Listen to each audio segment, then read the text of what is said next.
Network Entertainment. Anong style mo pagka nagda-drop ka ng call? Sabi nila, warningan mo ng 3 beses. Ganito yung proper procedure. So, please refrain from using profanity words. Ganyan. Otherwise, I'll be forced to terminate this call. Pag nagmura, ulitin mo ulit. Ako hindi. I'm warning you. I'm warning you. I'm warning you. Boom! 3 lang.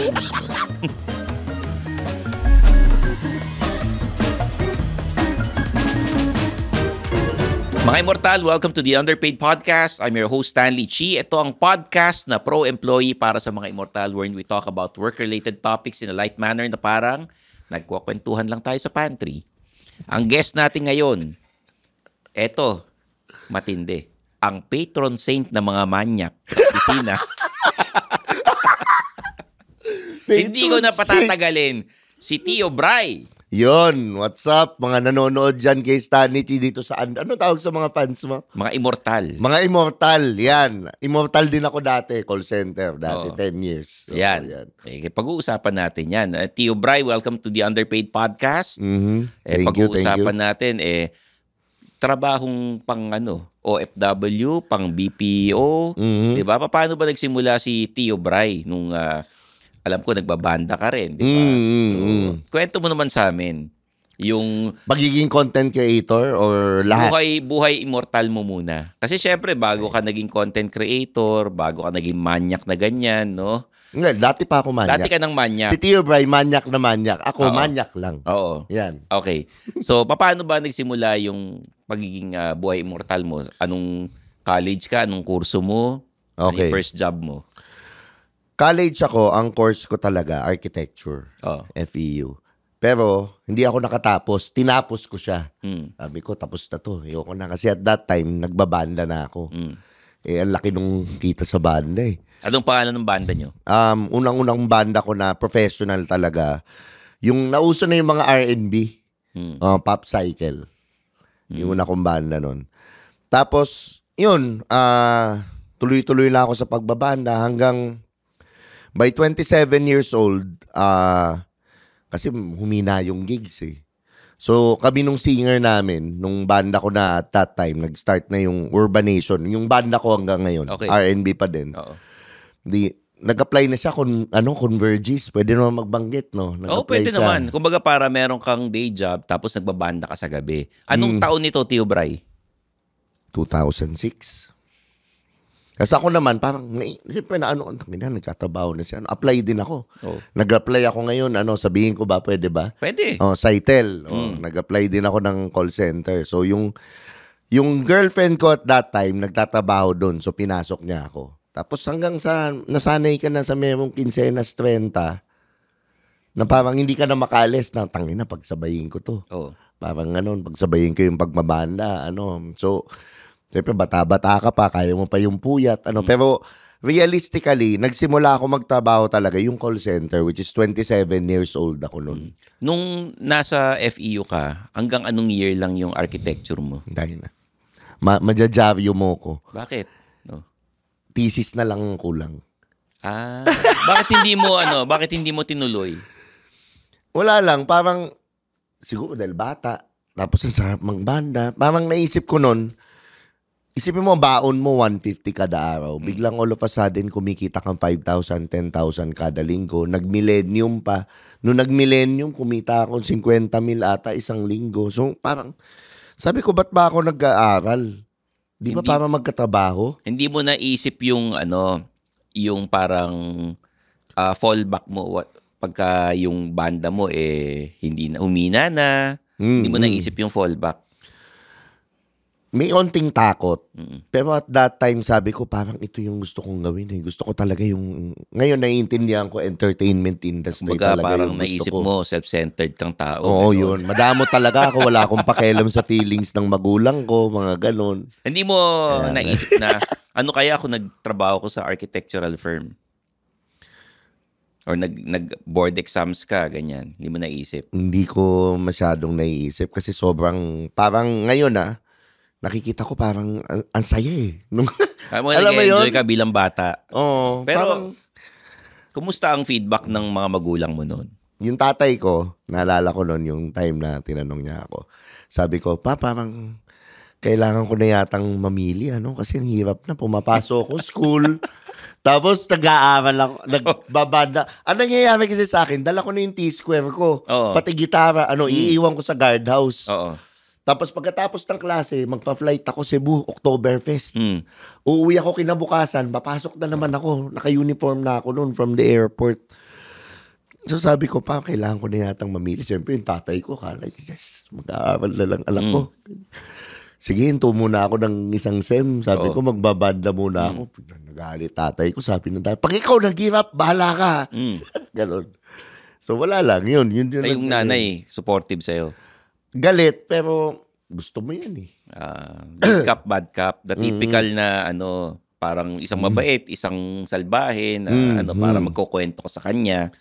Oo. Ang galing, no? Diba? Ang galing din galing na ako nga, no? Hindi, syempre. Ngayon ko na-realize yun, ha? Pare magkatabi matulog yan. Alam naman di sila nag-uusap. Diba? Oo. Ito, ikaw kunyari Oo, mabait. no? Diba? Ikaw yung disciplinarian, ako yung mabait. Diba? Yun, Minanipulate pala talaga parang tayo, yan, no? Parang sa trabaho, may HR, may boss. Ay, yung boss mo, yun yung medyo mabait. Yung HR tsaka yung manager niya, yun yung medyo coops. Pero hindi mo alam, nagre-report sila dun sa boss. Galing mo, Stan. Pare-pareho kayong pinasisweldoan sa kumpanya. Ang galing mo gumawa ng script sa utak yung kwento. Talaga? Ganun Comedian talaga. Oo, di ba? Oo. Pero totoo no? Diba? Oo. So, nung nagbabanda ka, kumikita ka ng 50,000 a month, tinuloy-tuloy mo na, hindi ka na Hindi na. Kasi mga classmates mo, hindi mo na naalala, ganun. Hindi na. Wala na. Talagang yun na. Tsaka, ang grabe yung shift. Tapos yun, nag-enjoy na ako. Hanggang 27 years old, yun nga, yung nagtabaho ko, na-realize ko na lang, okay din naman magtabaho, no? Kasi para magkaroon ako ng SSS, magkaroon ako ng, pag-ibig, ganyan. Ibang pag-ibig hinanap mo nun Sa call center ka Wala naman nangyari. Parang di ako naniniwala. Si Tio Bray. Guys, habang masaya kwentuhan, like and subscribe to the Underpaid Podcast and Suplado Motors sa YouTube. Supportan din natin si Tio Bray, hindi lang sa podcast niya, kundi pati rin sa kanyang YouTube channel. Yan. So, Tio Bray, nung nagtrabaho ka na sa call center, paano mo na ipagsabay? Kasi night shift, di ba, ang call center. Tapos may banda ka. Okay, yung una, night shift ako. Basta ang goal ko, sabi ko, kailangan makalipat ako sa umaga na shift. Hanggang sa, nung night shift ako, pinamumove, kinukuha kong shift alas 3. Para at least, galing gig.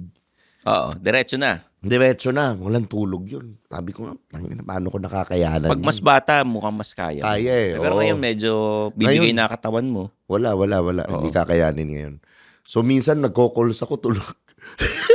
Magkano yung first salary mo sa BPI? BPO? BPO, 13K, walang allowance, 2,000 allowance, 15K lahat. Tapos, saan kayo kumakain? Pagka Yung may naalala ko dun sa may bridge, sa Eastwood kasi yun yung ko dati. Sa Eastwood yung unang site.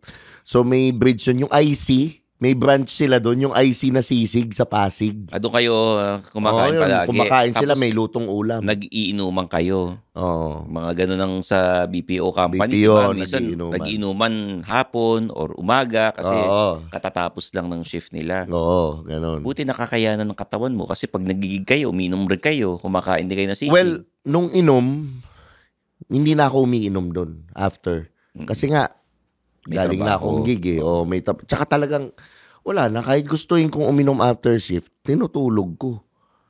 Tulog na. Kasi wala na talaga, hindi na kaya ng katawan mo. Nung mga panahon na yun, yung gigs ninyo, ilang beses sa isang linggo? Okay. Saka tumutugtog. Nag-start siya once or twice a week lang. Hanggang sa umabot na, nung 2009, medyo malagwa yung banda ko noon So, yun na yung araw-araw. Yung tugtog. Saka kayo tumutugtog na bar? Iba-iba. Nag-start kami, yung banda ko talaga, ang bahay namin, Off the Girl Timog, tsaka yung Mugen sa Metro Walk. So, yun yung dalawa naming, tapos yung the rest, mga na lang, kung hindi event, pwesto, pero usually QC lang, hard rock, nag-hard rock din kami. Pero ano kayo, yung sabihin natin, pag corporate, mas malaki bayad. Magkano ang bayaran sa corporate? At that time, ang pag-corporate, nag-range siya ng pang between 3 to 7,000. Buong banda na kayo. Per ulo. Ilang kayo? 7. 7 times 7. Oo, 7 times diba? 7.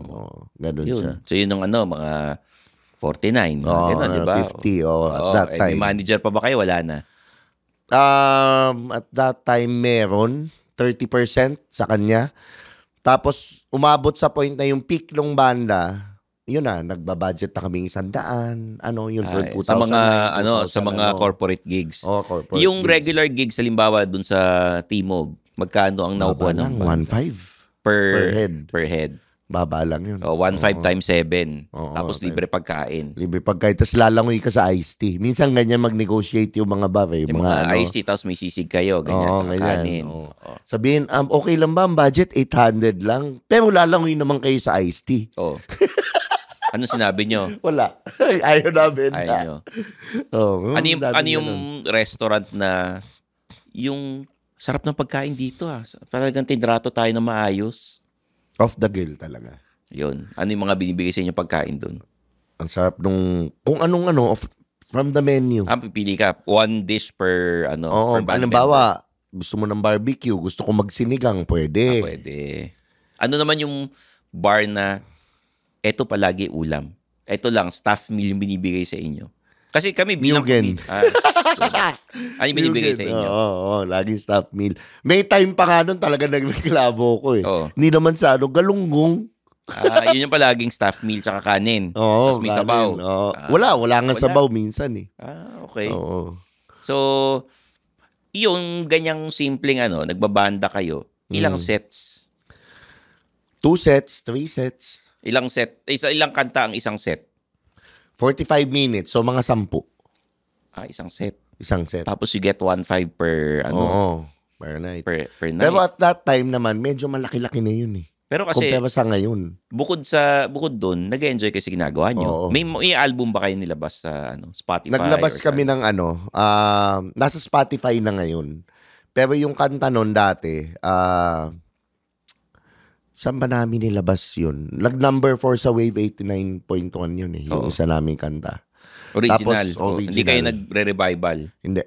Nagko-covers kami. Siyempre sa live gigs, hindi mo naman kaya 30, hindi naman 30 ang original. So, more on covers din, pero may original kami. Ano yung mga mabibentang covers? Yung talagang every time nire-request ng mga mga tao. R&B kasi kami. So, usually mga Chris Brown, Neo. Boys to Men, mga ganon. Boys to Men. Although, yung Boys to Men, hindi naman masyado kami tumutugtog doon. So, more on Neo. Chris Brown, yan, mga ganon. Ano ka pa nito? Si Brian Babilonia ka pa nito. Ano mo si Guido Babilonia? Kasi matangkad ka rin Tito ko. Talaga? Tito mo talaga siya? Tito ko. Actually, pinsan pala. Pinsan. Tito niya yung papa ko. Okay. Pinsan mo siya. Pinsan ko siya. So, noong mga panahon na yon, nanonood kayo ng mga nalaban ng Pure Foods o ng San Miguel? Nung bata ako. Pero bangko siya. Bangko siya ng Pure Foods dati. Pero pinapalaro nung nasa San Miguel, di ba? Okay.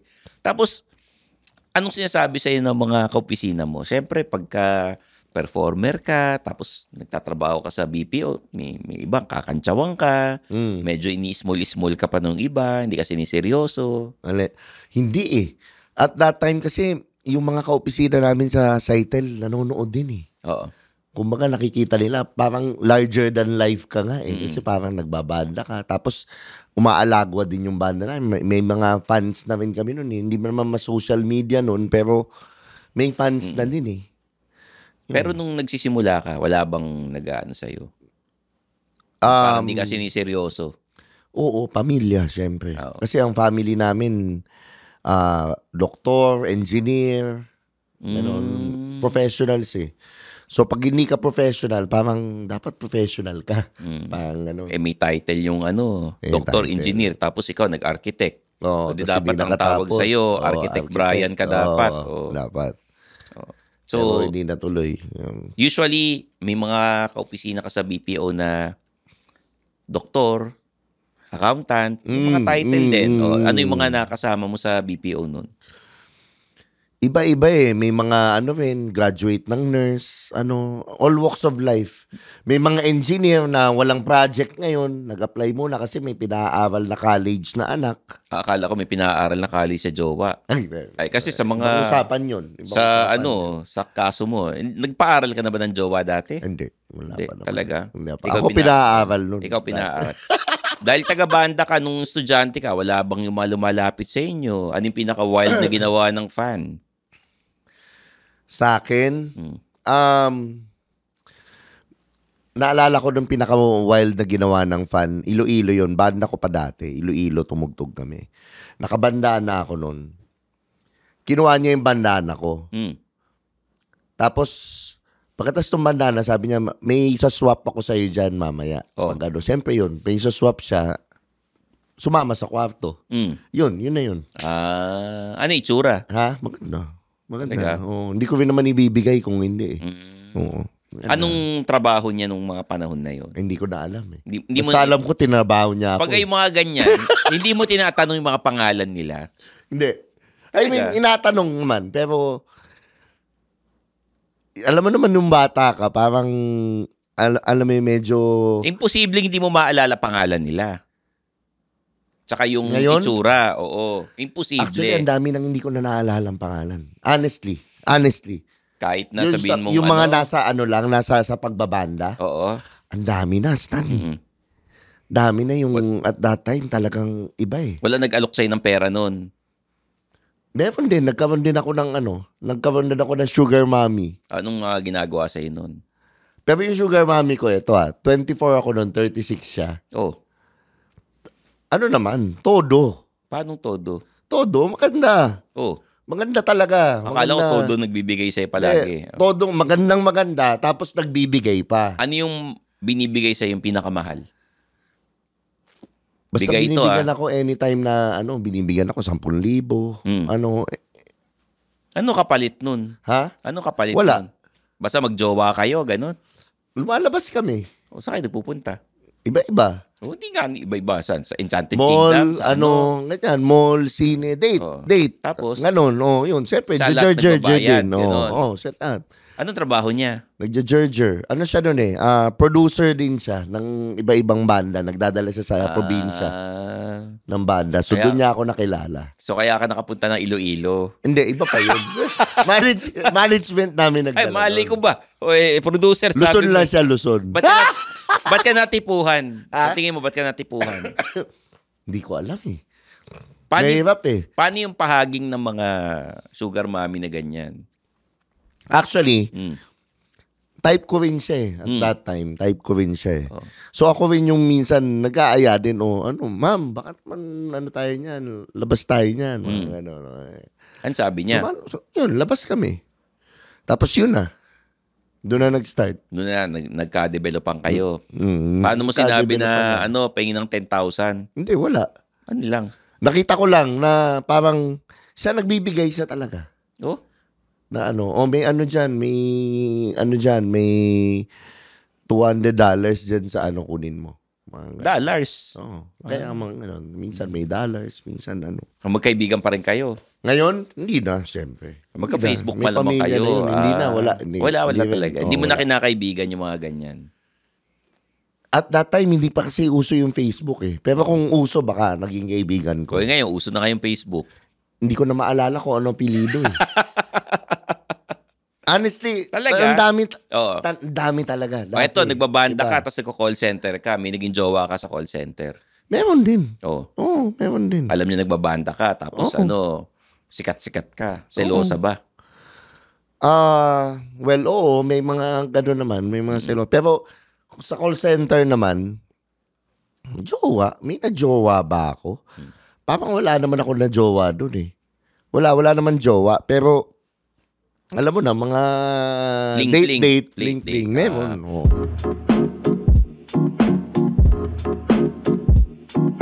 Hello, welcome to Walang Edit with Leland Lim with my co-host, Judd Gregorio. Hell yeah! This is a new podcast where we talk about funny, unfiltered conversations, talk about dreams, passions, ambitions, fears, Plans of revenge. plans of revenge. Mostly that. Mostly that. So if you want to tune in, this is powered by the Pod Network Entertainment. So listen to us on Spotify. Thank you. Yung mga nasa call center, meron anong tawag doon sa pahingahan doon sa call center? Sleeping quarters. Oo, may nangyayari sa Pang ganun. Viva Max yan yung mga gusto mong kwento. May nangyayari ba talaga? Kasi ayoko naman mag-judge, no? Pero ikaw, dahil Hindi ko sure, to be honest. Pero may mga kwento. may mga kwento. May mga kwento. Oo, may mga Ikaw, kwento. tinangka mo na bang magkaroon ng Hindi. something sa sleeping quarters? Hindi eh. Bakit? Tatakot ako eh. Dahil baka may kasama Mahuli. na mahuli ka. Umahuli, tapos tanggal ka trabaho. Ano Nakakahiya yung eh. penalty pagka nahuli kang may ginagawang milagro sa sleeping Alam ko quarters? sibak eh. Sibak ka sa Ay, trabaho di, sumibak ka naman kasi dun sa sleeping quarters. Dahil sumibak ka, Oo, sibak ka. sibak ka. Oo.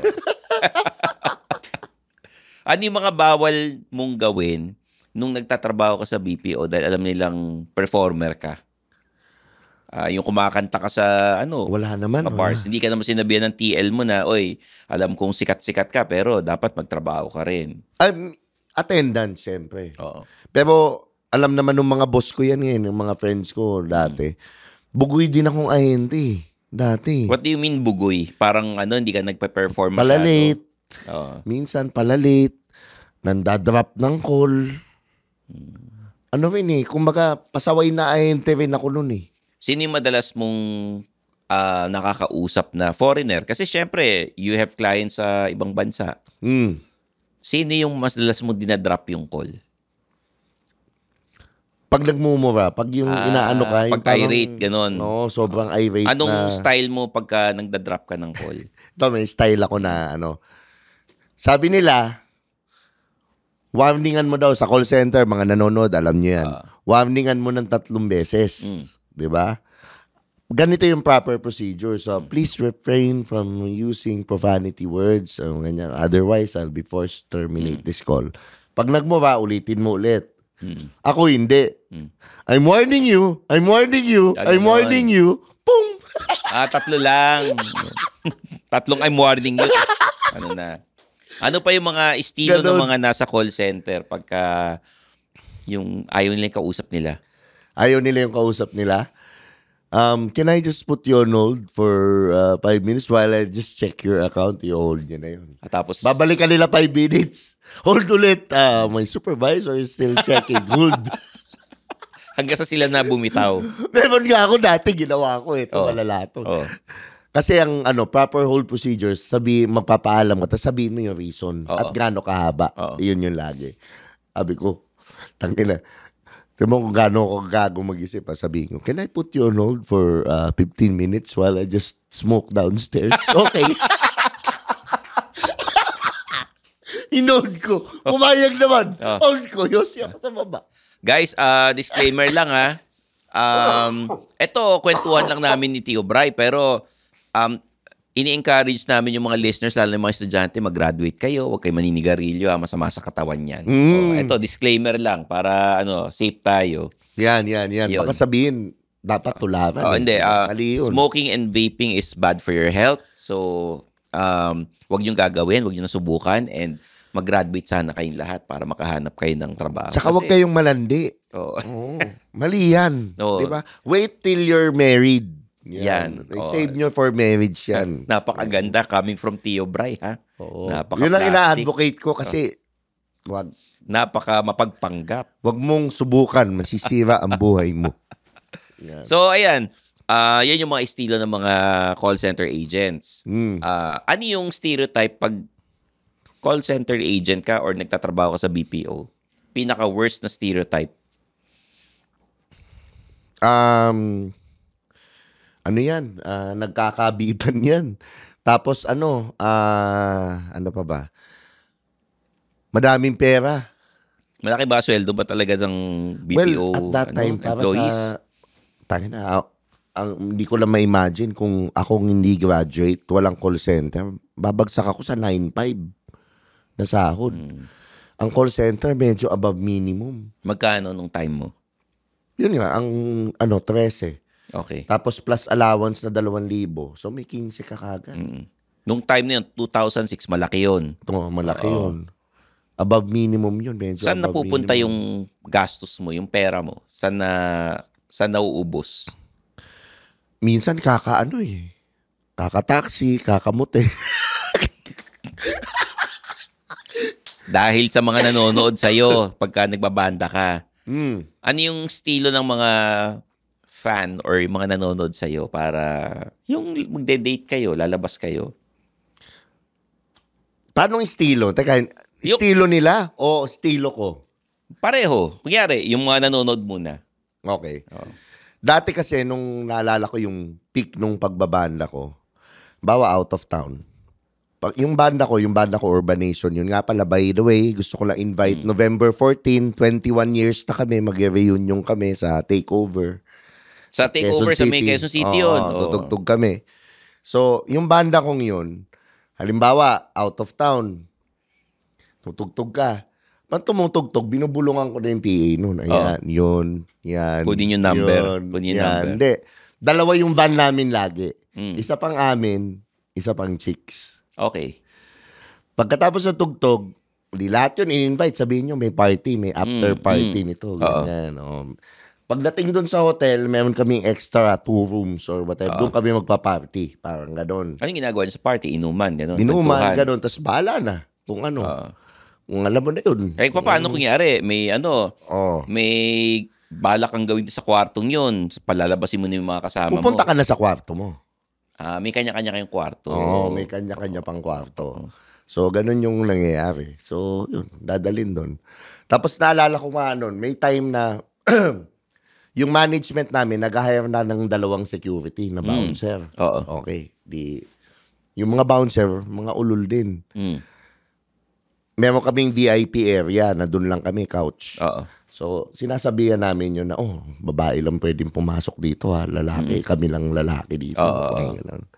Okay, so, nalaman ko to ngayon lang. Ang nagkwento sa akin, yung bayista namin. Okay. So, doon kami sa loob, ganyan-ganyan. May pumasok daw na gustong pumasok. Batangas tong gig namin na to sa isang bar doon. Gustong pumasok na lalaki. Hindi pinapasok. Sabi nung bouncer, napasok, ganyan. Teka, puro lang ang dito, babae lang dito, tsaka ganyan-ganyan. Sabi daw ng lalaki, hindi, andun kasi yung girlfriend ko. Pagturo niya, yung girlfriend daw, katabi ko. Tapos kakwentuhan ko na, ko na, ganyan-ganyan. Ang sabi daw ng bouncer, hindi, huwag kang magalala, inaalagaan yung jowa mo dito. Yun yung mga style ng mga nasa banda. Ikaw lead singer ka. Gitarista. Gitarista. Gitarista. Sinong yung lapitin ng chick sa mga nasa banda? Dami, bokalista. Keyboardista namin, pogi. Pareha. So, lapitin din. Di ba? At that time, ako yun medyo kalmado na Pero ang namin, yung keyboardista ang 2. Yan. Tapos yung singer namin. Ay, yung keyboardist tsaka yung vocalist. Ikaw yung lead singer, tumuturo-turo ka lang kung may number o imbita mo din sa ano. Ako naman, meron din, pero ibig sabihin, yun yung time na medyo nagle-lay low na ako Hindi na yung ganong katulad nung... Medyo paritiro ka na nun. Medyo. Kasi na ako nun At that time na nasa 31, 32 na ako at that time. Sila, mga nasa 20s pa. So, mga 25, 24. So, yun. Is it the same kung nasa pangmayaman na lugar kayo tumutugtog versus dun sa pangmasa na lugar? Same Pareho almost, lang. Almost. So, syempre, nag-i-English lang kayo pag mayaman yung kausap nyo, ganun. Sila, hindi. Pero ako kasi, alam mo naman, when you're coming from a BPO industry, medyo would you mind if I put you on hold? Ganun. Okay, sila naman, yung mga audience naman, anong estilo nila pag sila yung nagpapapansin sa'yo or gusto kang yayain lumabas? Eye contact. Paano eye contact na? Hindi ko alam. Meron akong... Ngayon nga nung nag-spiritual ako ng practice, ako ito pala yun. Intuition. Paano eye contact na ano? Yung eye contact, nakatingin lang sa'yo, ngingiti, tapos pag-look away, ngingiti ulit. Alam mo na Pag nakasampa ka doon, alam mo na Ba't ganun? Nangyayari sa mga nasa banda. Kami mga komedyante, walang ganun sa amin. Talaga ba? Walang yung nag-eye contact. Natatawa sa amin.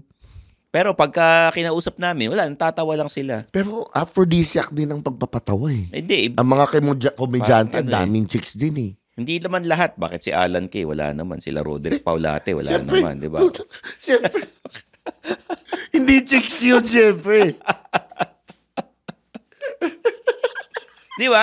Yung mga hindi naman lahat. Pero hindi ko pa nararanasan yung bilang stand-up comedian, may magyayaya sa yung yung Hindi ina-eye nga. contact. Promise? Wala. Ako pa. Oh. Hindi ako naniniwala, Stan. Pare, tanungin mo lahat ng guest namin sa men's room, lahat ng nanonood ng stand-up comedy shows ko. Wala. Wala talaga. Ngayon, FHM, nagsusulat ka dati, Ay, wala. Wala, pare. Wala. Lagi ka na lang malinis. Podcast ko pa lang malinis ka na. Alam mo, hindi pa ako naka-attend ng pictorial ng FHM unless pictorial ng libro ko sa FHM. Yung pa lang ang na-attendan ko kasi nag-i-email ako ng mga column ko. So, pictorial ng libro mo, sino yung nakita mo na nandun? Ay di, yung nasa cover, si Lea Bernardino tsaka si Yuri Choi. Oh, nung Ayun. nagpipicture, nakahubad. Hindi. Ano? Hindi. Naka-forma sila. Ganun. Okay. Naka-Amerikana ako eh. Parang James Bond yung dating ko. Siyempre, rin sila. Naka-forma din. Ganun. Nakita ko nga yung kay yung galing mo nga umarte, yung kay King Panda. Oh. Bakit?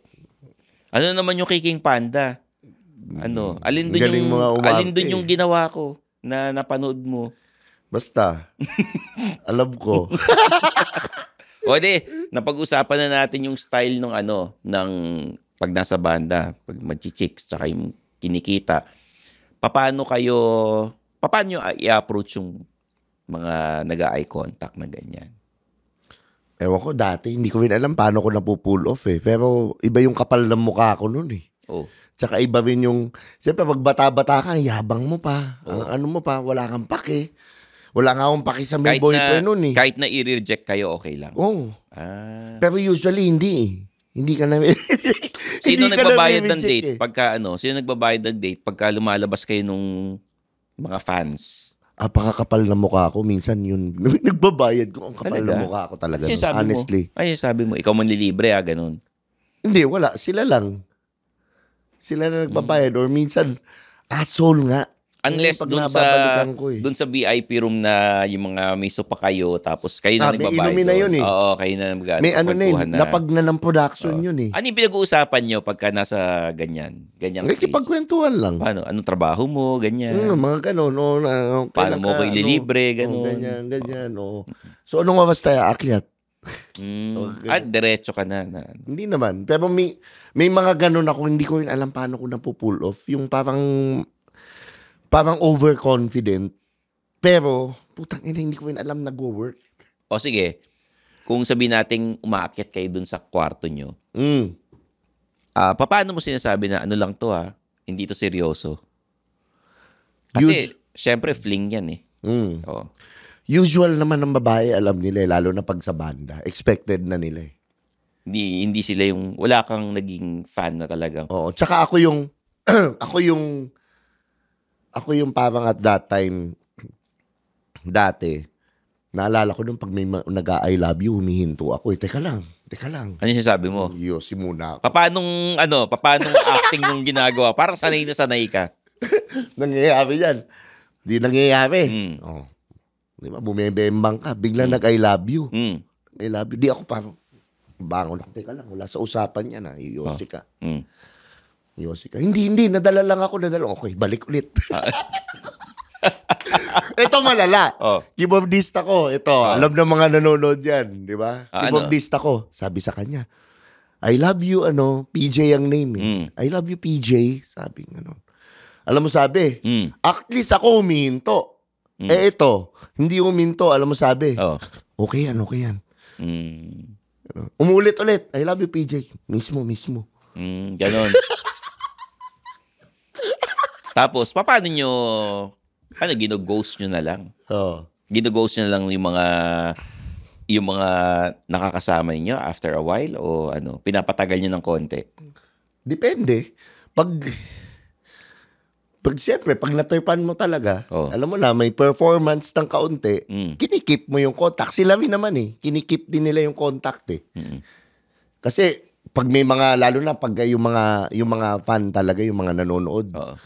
gusto nila yung access na ganun eh. Di ba yung totoo yun eh, yung groupie? Kumbaga parang, pagka ito yung manonood, huwag mo na singilin. Oo. Ganun. Mga ganun gusto rin nila yun eh. So baga, totoo talaga yun yung groupie, di ba? Yung Balik tayo sa call center. Meron ka na bang na-experience yung mga sumusugod na asawa? Dami. Oh. Pero hindi sa company. Mm. Kasi yung every Christmas party, di ba, tumutugtog yung banda. Oo. Lagi na lang, pag may Christmas party, hindi nawawalan ng may asawang sumusugod. Yan ba? Yan ba? Ganon. Mga ganon. Ay, tumutugtog kayo. Hindi. Pag pauwian na, siyempre lagayin na ng gamit, Oo. kayo sa labas, nag-hoping ka din, makabingwit, di ba? Pagkatas ng makikita mo sa parking lot, may sumusugod. Yan yung sinasabi. May nagkakagulo. Ano yung ginagawa ng mga misis? Yun, gano'n. Yan ba? Yan ba yan? Nahuhuli, gano'n. Pinipigilan ba ng mga gwardya? May mga pumipigil, may mga pero may mga ibang walang nakikialam. Pero Ano yung nakita mong nagkakagulo grabe na nagkasuguran? Sa bunutan. Sa bunutan. Tapos siyempre nanonood kami. Tangina nyo, huwag nyo aawatin. Mayaan nyo magpunitan ng damit, ha? Tapos paano natitigil? Inaawat nung lalaki? Oo, yung lalaki kawawa, siya puro kalmot. Sino yung inaawat niya? Asawa niya o yung... Yun ang hindi ko alam. Kung sinong asawa doon. Di mo nag-aaway-away. Oo. Tapos, Yun. may pumagit ng gwardya. Yun, mga ganun. Oh. Ako kasi may nakita ako, alam mo doon sa may Timog, di ba may yung parang paluto ng mga pagkain dun sa area na yun. O yung may Sambuanga chicken, yung parang dampa. Kasi may katapat na sogo. Ay. May katapat na sogo. Oo, alam ko yun. Alam ko na yun, doon ka kumakain after mo magsogo. Hindi. Bumili lang ako, nagpaluto ako ng munggo. Paborito ko yung munggo eh. Nakasalubong nga kita nun Hindi. Nung palabas ka, papasok pa lang ikaw. Nakaupo ako sa scooter ko. Gumanong ka pa, Nakaupo ako doon sa scooter ko, nagpaluto ako, inaantay ko yung pagkain. Oo. Biglang may babaeng sinabunutan yung isang babae. Tapos narinig mo lang tug. Yung yung nakatalikod, tapos ginanon, nahulog, tapos tug. Bigla sinabi, huwag kang uuwi. Sinabi sa asawa, huwag ka nang uuwi. Dali mo na yung motor mo, ganyan. Tapos pinag-taxi yung kabit. Dugo yung kabit. Hindi, parang pinag-taxi. Umalis ka na, pinag-ganon ng mga tao. Kasi sinugod nung misis. Yun yung first time. Yun ata yung kinuwento mo sa akin, yung nagkita tayo sa lobby, naka-face mask ka, lobby na sogo. Hindi. Naka-face mo, Stan, ikaw pala yan, ha? Hindi nga ako.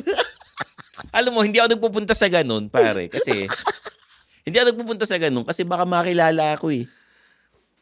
Actually, ako din eh. Hindi na eh. Hindi ako nagpupunta sa ganyan kasi, mahirap na.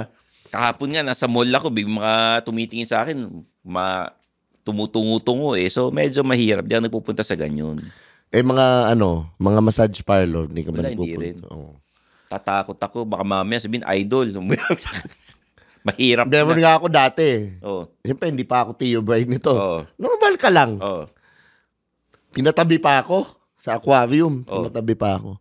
Excuse me lang, sir. Meron lang po tayong VIP. VIP, di tabi ko sa tangina. Sino kaya yung VIP? Pag gano'n, si Jimmy Santos. Pakiblip na lang po, ha? Tapos ito yung matindi nun. Di, siyempre, nakakuha na tayo. Di tinanong ko. Kasi nakita ko nagtatakbuhan. Yung mga babae sa aquarium. Oo. Tatakbuhan. Sabi ko, bakit? Ba't nagtatakbuhan kayo? Ayaw daw nila. Ang laki daw. Ayaw nila. Akala ko, I love youhan sila 3 times a day. Hindi. Dinamihan mo yung blip. Mahihirapan yung editor.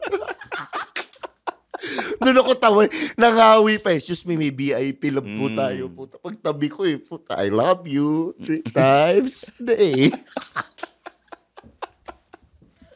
Masaya kwentuhan natin, Tio Bray, pero kailangan natin bitinin ito. Oo, yan, At yan. kailangan mapakinggan ninyo yung susunod na episode dahil sa susunod na episode, papag-usapan natin yung mga iba't ibang estilo ng mga manyaki sa mga BPO or opisina. Nako po. Kung paano manliligaw. Kasi nga, kasama natin yung patron saint ng mga manyakis na si Tio Bray.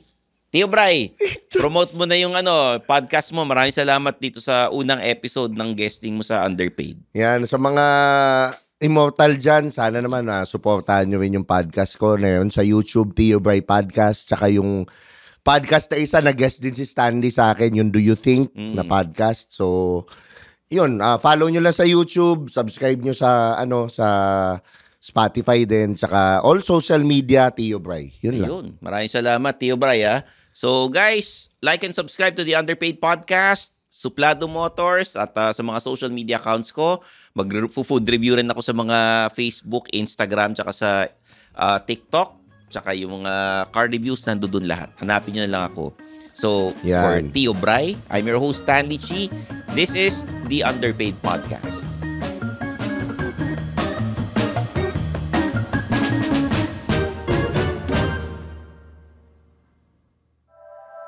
The opinions of podcast creators, hosts, and guests are not necessarily reflective of the official stance of the Pod Network Entertainment, its hosts, or other network programs. The content created by the people behind the podcast is personal and not meant to harm any religion, ethnicity, group, organization, company, or individual.